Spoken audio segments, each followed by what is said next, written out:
Well, well, well. Narito na naman po tayo. Ito yung kahuntahan. Kuya Clerby po.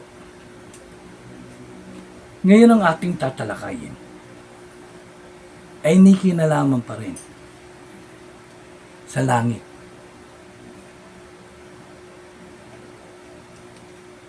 Kung nung una ang tinalakay natin ay tungkol sa unang langit o first heaven at ikalawang langit o second heaven, ngayon ang tatalakayin natin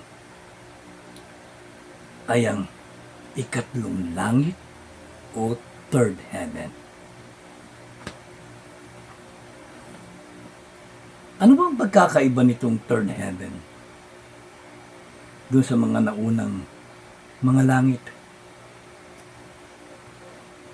Kailangan pumunta pa ba tayo dito? Kailangan ba ang ating kaluluwa ay mag-stay dito? Ano ba ang gagawin natin dito? Narating na nga natin yung pagrurusa at kaligayahan. Ano gagawin natin dito sa third heaven? Alam nyo, itong third heaven ay kaiba talaga dun sa mga dalawang naunang heaven, yung first at second heaven. Kung sa first heaven ay puspos ng parusa at paghihirap. At doon naman sa second heaven ay puspos ng gantimpala at kaligayahan. Dito sa third heaven, iba ang gagawin ng ating mga kaluluwa. Dahil itong third heaven ay kaiba doon sa kinaroroonan ng unang langit at ikalawang langit, na kung tawagin, dun matatagpuan ito dun sa world of emotion. Habang itong ikatlong langit o third heaven ay matatagpuan naman sa world of thought. Kumbaga, doon sa daigdig na kinaroroonan o plane of existence, doon sa kinaroroonan ng dalawang unang langit ay punong-puno ng emosyon at desire. Dito, walang desire. Anong meron dito? Kundi puro kaalaman. Yan ang meron dito. Wisdom, intelligence. Wala ditong anumang hirap o sarap. Kaya nga itong third heaven, ito ang paaralan ng ating mga kaluluwa o eskwelahan.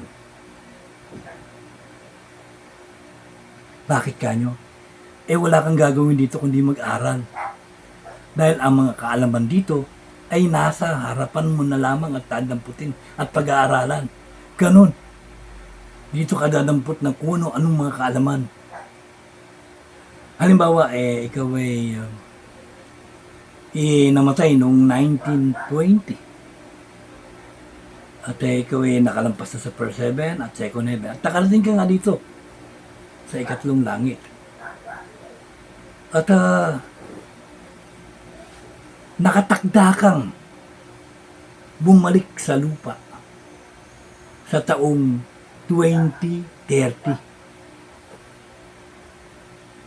So, kung ang iyong kaalaman o pag-iisip ay mula pa noong 1920 ay malayong-malayo kung ihambing sa taong 2030. So, anong gagawin ng ating kaluluwa dito? Abay mag-aral. Pag-aralan ang lahat kung anong merong sa nasabing taon yan, 2030. Lahat ng bagay, lahat ng karunungan ay pag-aaralan ng nasabing kaluluwa. o yung kaluluwa natin kung tayo makakarating na doon. Kaya ang gagawin natin ay aral ng aral.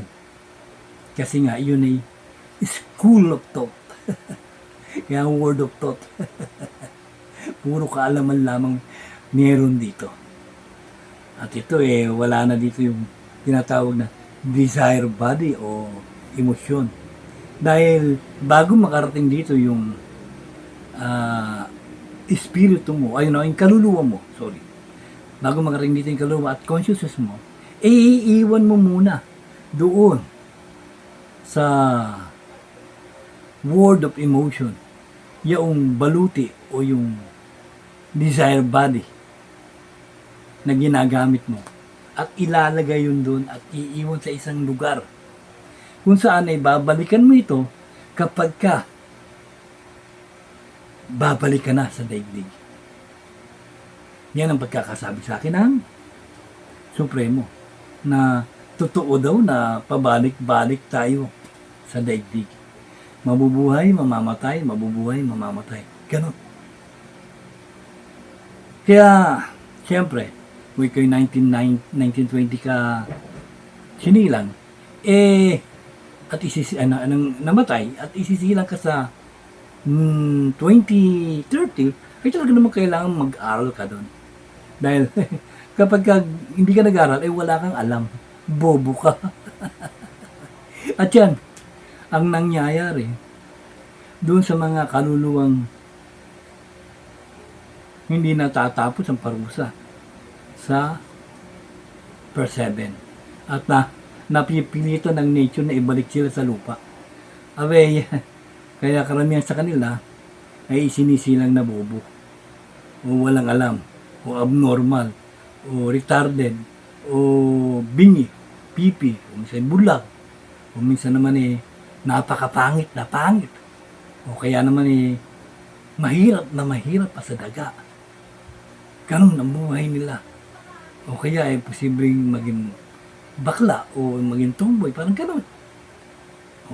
Parang kasi doon nila ibabase yung parusang hindi mo natapos doon sa first heaven.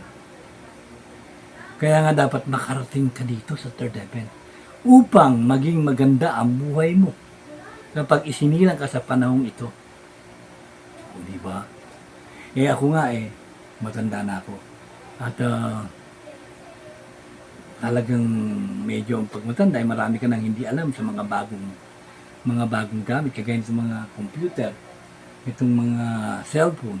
Hindi lahat ng matanda ay marunong mag-computer. Hindi lahat ng matanda ay marunong mag-cellphone. Hindi nga nila alam paano ito kalikutin, paano pindutin.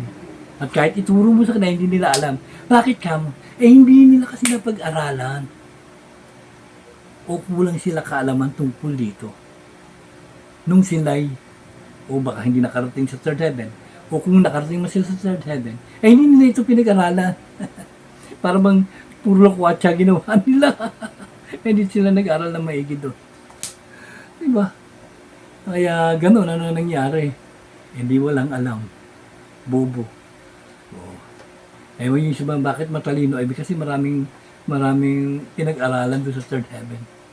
Kaya kapag nakarating ka sa third heaven, napakaswerte mo namang kaluluwa o espiritu. O napakaswerte mong tao dahil marami kang matututunang kaalaman. Marami kang kaalamang malalaman.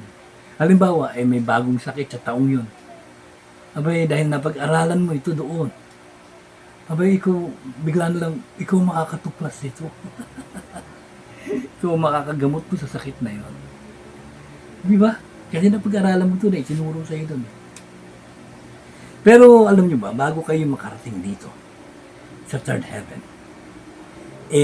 dadaan muna kayo sa mga parang pagsusulit. Maraming aalisin sa inyong katawan. At unang-una na dyan, ang yung desire. Kaya nga iiwanan doon sa word of emotion, yung desire body. Doon muna ito ilalaga habang narito kayo sa word of thought o sa third heaven. Siyempre, bago ka makapag-aral dito, buburahin muna ng nature o yung tiga pamahala ng lahat, ang lahat ng iyong alaala. Nung ikay nabubuhay pa, mara ikay presidenteng ngayon, pag natandi ko ka, hindi mo na malalaman pagdating mo sa third heaven dahil buburahin na yon. At lahat ng kaalaman, lahat ng karanasan na meron ka nung ikaw nakaraang buhay mo ay ilalagay sa isang lalagyan. At ang pangalan ng lalagyan ito ayon sa pagkakasabi sa akin ng Supremo Queen Trix. Yan ang pagkakasabi sa akin. Pero may nagsabi rin sa akin ito na ganun daw yung pangalan. At hindi lang isa, marami. Kasi marami akong nakausap tungkol sa mga bagay na ito. Marami ako pinagtanungan. At siyempre, habang tinatanong ko, pinag-aaralan ko rin mga sinasabi nila. At itong Queen Trix, at ito, hindi ko alam paano i-spell to din. Hindi ko na itanong sa kanya. Basta sabi niya, Queen Trix. Kung ano lang yung tunog ng salita niya, ginagaya ko lamang. At dito raw ilalagay lahat ng iyong alaala at eksperyensya. At alam mo ba, ang laman nito ay hindi lamang yung nakaraan mo, kundi lahat ng alaala mo, lahat ng mga karanasan mo, lahat ng mga katalinuhang natutunan mo, kaalaman, naroon. Ibig sabihin, hindi ka lamang nabuhay na isang beses, paulit-ulit kang nabubuhay o at namamatay. Ibig sabihin, paulit-ulit kang mabubuhay at mamamatay. Ito'y ayon doon sa Supremong kausap ko, na ganun daw. Patay, buhay, patay, buhay. At ikay babalik din uli. Pagkatapos mamatay, dadaan ka nga dito sa first, second, third heaven. And then, babalik ka na naman sa physical world. Ganun. Pero hindi pa rin ako lubos na paniwala. Kaya patuloy pa rin ang pag-aaral ko. Hindi ako, akala ko nga lang yan, pag-aaral nung bata ako. Hindi pala. Patuloy ka, tumatanda ka, nag-aaral ka pa rin. At hindi pa yan, kaya nga, pagka natiko ka na, natapos na buhay mo, sa third heaven, patuloy, mag-aaral ka pa rin pala doon. At siguro, hindi ko alam paano sila mag-aaral. Hindi ko pa alam kung paano sila tuturuan. Wala ko idea. Basta alam ko, ito ay parang eskwelahan na doon mag-aaral ang mga kaluluwa. Di ba? Kaya huwag kayong matakot na tungkol dyan sa third heaven na hindi kayo makarating o makarating kayo. Pero kung sa iyo, panalangin nyo, makarating kayo. Napakahalaga pala itong third heaven.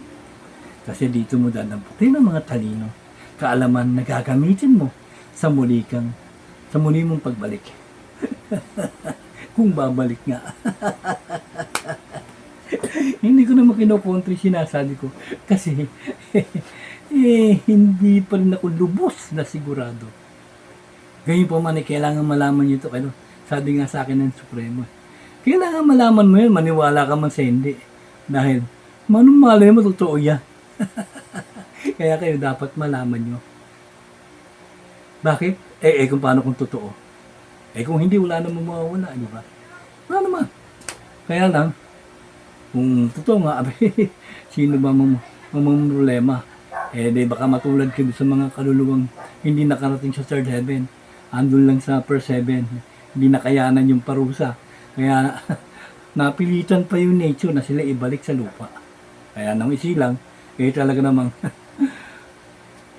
kagimbal-gimbal na kanilang buhay. Dahil dito nila tatapusin sa lupa ang parusang hindi nila natapos sa first heaven. Kaya sabi nila, may nagtanong sa akin nun kailangan ba dyan ballpen? Kailangan ba na kung ano? Ewan ko. May computer ba dyan? Baka naman, ewan ko, hindi ko alam, basta yan, pag-aaral, diyan ka mag-aaral. Pero kung anong meron dyan, di ko alam. Kaya, sabi nga wala pa kitapos ba niyan? Sa third heaven, may pupuntahan pa ba? Abi, syempre. Natutungan ko ng katapusan eh. Alam niyo ba? Nang ibigay ng Diyos ang Espiritu mo na galing sa Kanya, sa Word of God, ay wala na itong kamatayan. Patuloy na itong mabubuhay. Ganyan. Kaya medyo nakakatakot eh. Kasi baka marami kang nagawa na mahaba-habang mga parusa mararamdaman mo. Kaya mahirap din. Mahirap ang mabuhay. Pero masarap din ang mabuhay. Kasi ang mabuhay you will gain experience. Everything ay mararamdaman mo. Dusa, pasakit, sarap, ligaya. Doon umiikot ang buhay. Doon masaya. Kaya nga pagka wala kang problema, sabi mangamba ka. Bakit? Sabi baka buhay ka pa ba? Walang problema eh. Kaya naman masaya ka.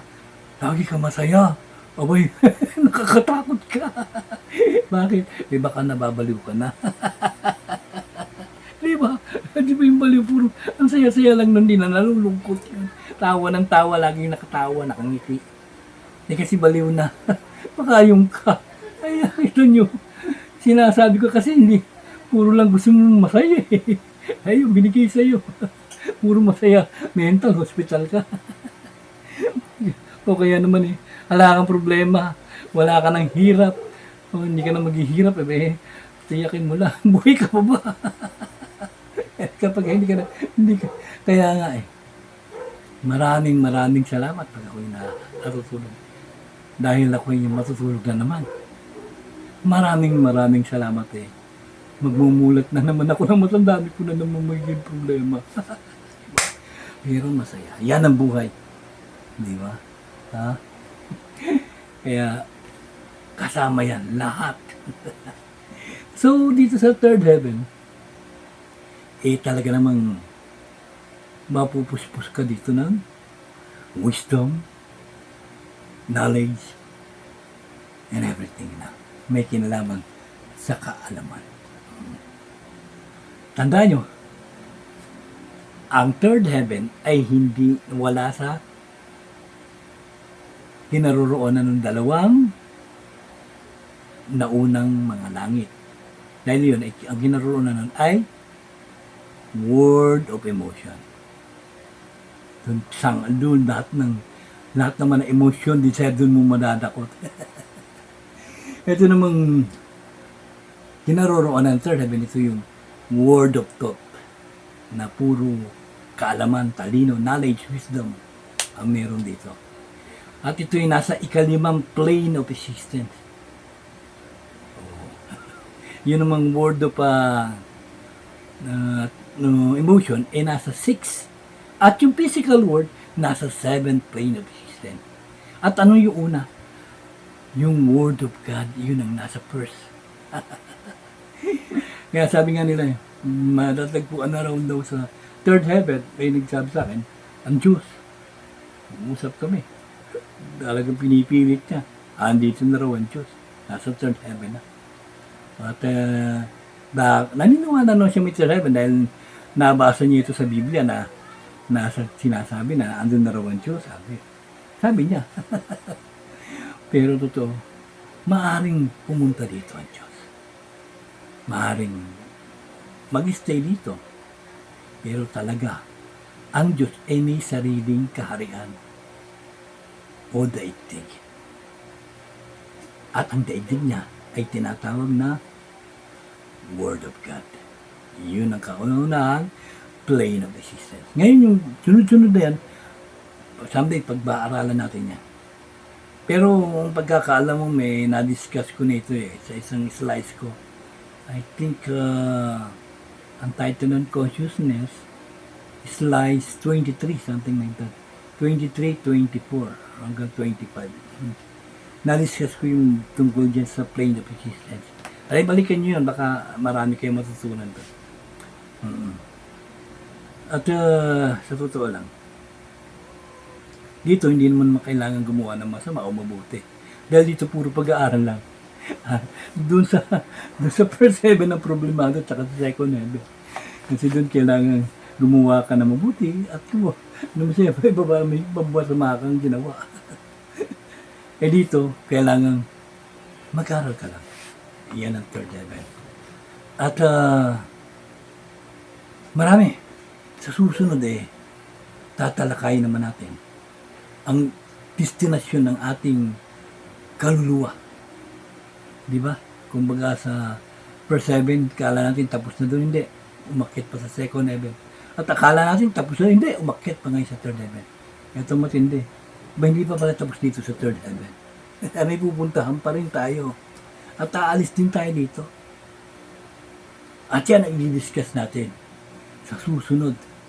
Yan ang destinasyon ay physical world. I-explain ko paano tayo makakabalik doon. Alam nyo, hindi ko naman sinasabing maniwala kayo. Sabi ko nga nila, talagang maalinlangan ako, kaya patuloy pa rin ako nag-aaral. Pero habang tumatagal, parang nagkakaroon ako ng mga idea na lumalapit na parang totoo na, nagiging accurate. Pero, hindi pa rin tayo sigurado. Ayaw ko kasi hindi naman ako yung sinasabi yung may alam lahat. Hindi naman ako yung genius. Hindi naman, ang totoo nga ordinaryong tao rin yung kagaya nyo. Kaya lang, may nagpakita sa akin noong bata pa ako na tinawag yung sarili niya ay Supremo. At ito yung pinagdadala niya sa akin, pinagkukwento. At ikinuwento niyo lahat ng ito, maraming siya kwento. Sa loob lamang ng isang gabi. Isipin niyo yun. At yun, alam niyo ba, lahat ng binida niya sa akin, mga nangyari during that time, ay hindi ko nakakalimutan. At inuulit ko lang. At sa mahabang panahon, dahil nga, hindi ko pinapansin, may mga nakakamit ako mga tao na may alam pala dyan. Kaya takang-taka ko nung may magsabi na alam niya yung first heaven, second heaven, third heaven. At in-explain niya, kaya lang hindi naman lubos na lubos yung kanyang pagkaka-explain. Kaya patuloy pa rin ako sa pag-aaral. Kinakausap ko pa rin yung marunong dyan. Hindi naman halos. Mangilan-ngilan nga lang yung tao na kilala ko may alam ng ganito. Kasi usually hindi naman ito talaga itinuturo. Hindi ko nga alam kung oras na para ituro ko ito. Pero sabi ng aking na Supremo, kapag matanda ka na, panahon na para ikwento mo ito at sabihin sa kanila. Paano? Maraming salamat sa mga nanood. Meron ba? Sana nga. Na maraming nanonood. Okay lang. Sa totoo nga ginawa ko ito para sabihin itong mga nalalaman ko. Hindi para kumisa ng kung ano pa man. Sa totoo, nagpabaw ng gagamot ako. Libre. Nanguhula ako. Libre. Kahit anong sakit. Kahit cancer, kahit na. Gagamutin natin niya kung hindi ka pa destiny mamatay. Hindi ka pa oras. Magagamot natin niya. Pero kung oras na, ay wala tayong magagawa. Oras mo na hanggang doon ka na lang. Di ba? Sa totoo lang nalaman ko ito na libre. Itinuro sa akin ito na libre. Bibigay ko rin ng libre. Kaya hanggang sa pagtanda ko, pinamimig. Ang totoo niya na, pinamamahagi ko itong kaalaman ko, pero walang pumapansin. Iba naman ginagamot ko. Hindi ba nagpapasalamat? Okay lang. Hindi ko naman kailangan yung pasalamat. Bayad niya, hindi ko tinatanggap eh. Papasalamat, okay lang yun. Pasalamat ka o hindi, nasa sa iyo yun. Mas ang mahalaga, gumaling ka. Di ba? May naman nagpapawala. Ang mahalaga, nalaman mo ang mangyayari sa iyo somewhere in time. Di ba? Oo, ganun. Kaya tayo huwag tayong porket may alam ka tungkol sa mga bagay na ganito, gagamitin mo ng manakit. Huwag. Malamang. Huwag. Manloko. Huwag. Natin gagamitin. Dahil, kapag naka-encounter kayo ng mga taong mataas ang kaalaman tungkol dito, kawawa kayo. Parurusahan na nga kayo. Hindi pupuntahan, parurusahan pa rin kayo dito sa lupa. Ganyan na nangyari kay Hitler.